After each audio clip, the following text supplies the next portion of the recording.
Hey folks, I just finished watching Season 1 of The Boys sa Prime Video. Tungkol ito sa isang grupo na gustong i-expose ang isang malaking kumpanya na superheroes ang negosyo.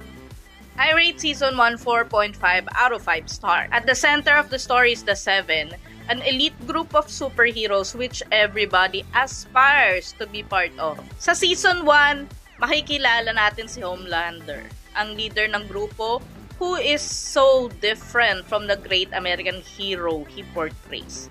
Actually, lahat sila. As in, para silang yung showbiz.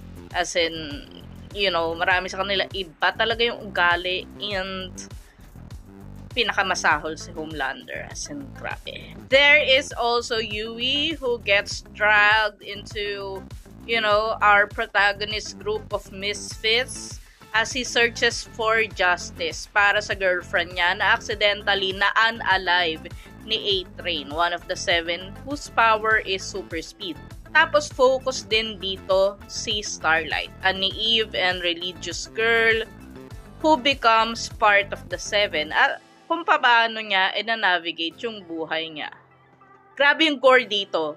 Nauna ko napanood yung Gen V na spin-off ng The Boys. Napaka-brutal din nun.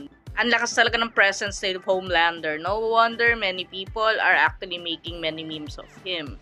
He's a New Zealand actor, si Anthony Starr. And actually, kung titingnan nyo yung cast list, karamihan dito ng main cast ay from New Zealand.